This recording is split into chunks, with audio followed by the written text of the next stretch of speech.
Hi friends, இப்போ new ட்ரெண்டிங்கில் போயிட்டுருக்க பூவாழை புட்டு செய்யலாமா? சூப்பராக இருக்குங்க. ஒரு 10 நிமிஷத்தில் நீங்கள் குழந்தைங்களுக்கு ஈவினிங் ஸ்நாக்ஸ் செஞ்சு கொடுக்கணுன்னா சூப்பராக இருக்குது. செஞ்சு பார்த்துட்டு எப்படி இருக்குன்னு சொல்லுங்கள். வாங்க பார்க்கலாம். நான் இன்றைக்கி 2 டீஸ்பூன் அளவு நெய் எடுத்திருக்கேன்.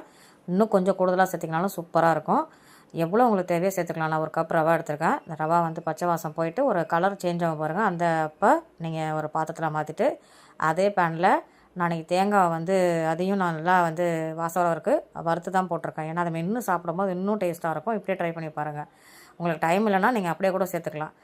நீங்கள் ஏலக்காய் சேர்த்துக்கலாம். நான் இன்றைக்கி கிட்ஸுக்கு ஏலக்காய் பிடிக்கிறதுனால அதை நான் ஸ்கிப் பண்ணிட்டேன். ஒரு நிமிஷம் ஆறட்டும். நல்லா கலந்து விட்டுட்டு ஒரு பிஞ்சு டேஸ்ட்டுக்காக நான் உப்பு போட்டிருக்கேன். ஒரு கப்பு நாட்டு சக்கரை எடுத்திருக்கேன். நல்லா பழமான வாழைப்பழம் 2 வாழைப்பழம் எடுத்திருக்கேன். இது எல்லாத்தையும் நம்ம தண்ணி கிண்ணி மிக்ஸ் பண்ணக்கூடாதுங்க. வேணா இன்னும் கொஞ்சம் கூட நெய் கூட ஊற்றிக்கலாம். நான் அப்படியே கையால் பிசைஞ்சு நல்லா நம்ம கொழுக்கட்டைலாம் தட்டுவோம் இல்லையா, அந்த மாதிரி ஒரு ஸ்டேஜ் வரும். அப்போ வாழை இலையை நம்ம கரெக்டாக கொழுக்கட்டை பிடிக்கும் போது வாழை இலை தட்டியிருப்பீங்க இல்லையா, அந்த அளவுக்கு வாழை இலையை நல்லா கிழிச்சிட்டு அடுப்பில் ஒரு நிமிஷம் ஹீட் பண்ணிங்க அப்படின்னா அந்த வாழை இலை மடக்க வரும். மடக்க வரலைன்னா ட்ரை பண்ணி பாருங்கள். இந்த மாதிரி நம்ம ஒன்று ஒன்றா ரெடி பண்ணி இட்லி பாத்திரத்தில் மாற்றி ஒரு ஆவிக்கட்டி இறக்குனா என்னோடய ஸ்டைலில் ஒரு ஹெல்த்தியான ஒரு சீக்கிரம் டக்குன்னு செய்யக்கூடிய பூவாழை புட்டு ரெடி. நம்ம சேனலை இது வரைக்கும் சப்ஸ்கிரைப் பண்ணியிருக்கா எல்லா லவபிள் பர்சனுக்கும் ரொம்ப ரொம்ப நன்றி. தொடர்ந்து நம்ம சேனலை பார்க்குறவங்களும் மறக்காமல் சப்ஸ்கிரைப் பண்ணுங்கள், லைக் பண்ணுங்கள், ஷேர் பண்ணால் மறந்துடாதீங்க.